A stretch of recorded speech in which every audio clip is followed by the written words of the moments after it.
سورہ نمبر 12 آیت نمبر 102، پھر انباء الغیب کا لفظ اس میں دیکھیے آپ کہ یہ واقعہ غیب کی خبروں کا حصہ ہے جو ہم وحی کے ذریعے بتا رہے ہیں۔ تو غیب کی باتیں وحی کے ذریعے بتائی جاتی ہیں۔ سورہ 81 آیت نمبر 24، یہ نبی غیب بتانے میں بخیل نہیں، اس میں صرف اور صرف غیب کا لفظ آیا ہے۔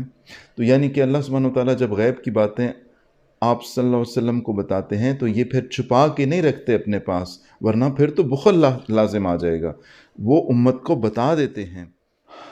اور اب ہم وہ آیات دیکھیں گے کہ جس میں صرف اور صرف اللہ ہی کے لیے مخصوص کر دیا گیا ہے غیب کو۔ اس میں دیکھتے ہیں کہ آپ دیکھیے گا کہ غیب کا لفظ بھی ہوگا اور علم کا لفظ بھی ہوگا۔ سورہ نمبر 6 آیت نمبر 50، وَلَا أَعْلَمُ الْغَيْبَ، اور نہ ہی میں غیب کا علم رکھتا ہوں۔ یہ دونوں لفظ اکٹھے آئے ہیں۔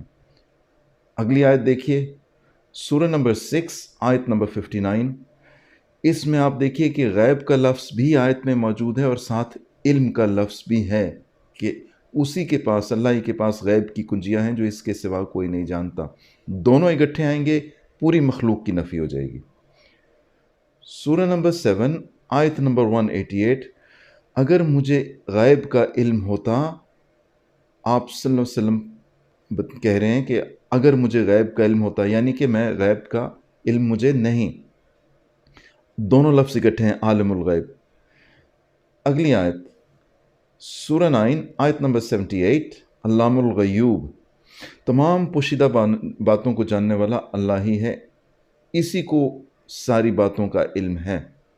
علم کے ساتھ غیب آیا، پوری کی پوری مخلوق کی نفی ہو جاتی ہے، اللہ ہی کے ساتھ اس کو مخصوص کیا جاتا ہے۔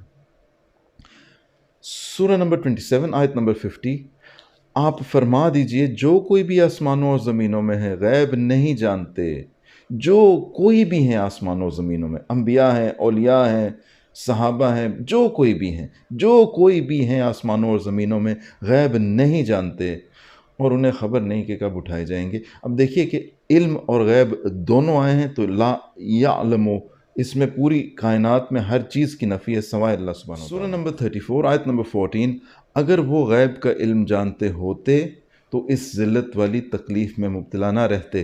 آپ دیکھیں یعلمون الغیب، علم کا لفظ اور غیب کا اکٹھا آیا ہے تو مخلوق کی پھر نفی ہو جاتی ہے۔ اگلی آیت سورہ نمبر 34 آیت نمبر 48، علام الغیوب کا لفظ آیا ہے غیب کے ساتھ علم کا۔ کہہ دیجئے میرا رب جو نازل فرماتا ہے میرا رب حق نازل فرماتا ہے اور وہ ہر غیب کا جاننے والا ہے۔ ہر غیب کے جاننے والے کو عالم الغیب یعنی کہ علام الغیوب یا عالم الغیب کہتے ہیں۔ سورہ نمبر 53 آیت نمبر 34، کیا اس کے پاس غیب کا علم ہے جو وہ دیکھ رہا ہو؟ یہ مخلوق کے لیے نفی کی گئی ہے، علم الغیب اللہ ہی کے لیے خاص۔ تو اس کو اب کنکلوڈ کرتے ہیں کہ ہم نے یہاں سے کیا سیکھا۔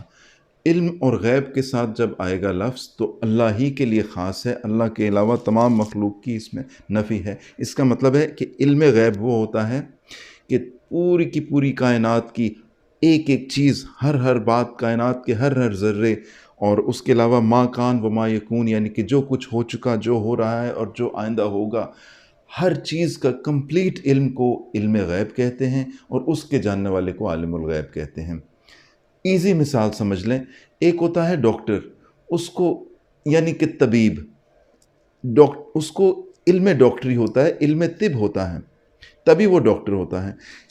پورے ملک میں کہیں بھی کسی کو بھی کوئی ڈاکٹری سے متعلق بات پتہ ہو سکتی ہے، مثلا پیراسیٹامول سے سر درد ٹھیک ہو جاتا ہے۔ اب کیا آپ پورے ملک میں ہر انسان کو آپ کہیں گے کہ یہ بھی ڈاکٹر ہے؟ کیونکہ اس کو ڈاکٹری سے متعلق، طب سے متعلق کسی بات کا علم ہے نہیں۔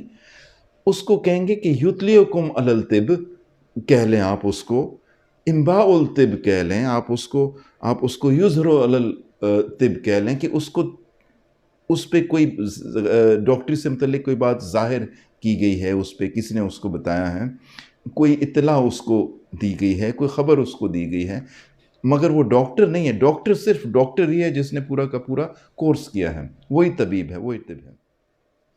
تو بات بالکل ایبسولوٹلی کرسٹل کلیئر ہے، اس میں پچھلی قوموں کی طرح کہ جو کہ اپنے انبیاء کی تعلیمات اور اپنی کتابوں کو مطلب الٹ کر دیا کرتے تھے، ذاتی اور عطائی لگا کے قرآن مجید کی کسی بھی آیت کا مطلب الٹا کرنے کی ضرورت نہیں ہے۔ میرا پچھلا کلپ دیکھ لیجئے، ذاتی عطائی، جس طرح جو آیت نازل کی گئی ہے اسی کو آپ نے اسی طرح ماننا ہے جس طرح اللہ تعالیٰ نے آپ کو قرآن میں نازل کیا ہے اس آیت کو۔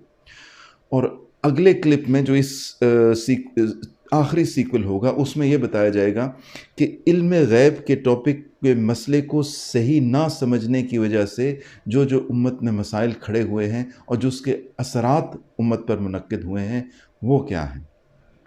اللہ سبحانہ و تعالی ہمیں قرآن مجید کو صحیح طرح اس کے فہم کے ساتھ سمجھنے کی توفیق عطا فرمائے۔ آمین ثم آمین۔ السلام علیکم ورحمۃ اللہ وبرکاتہ۔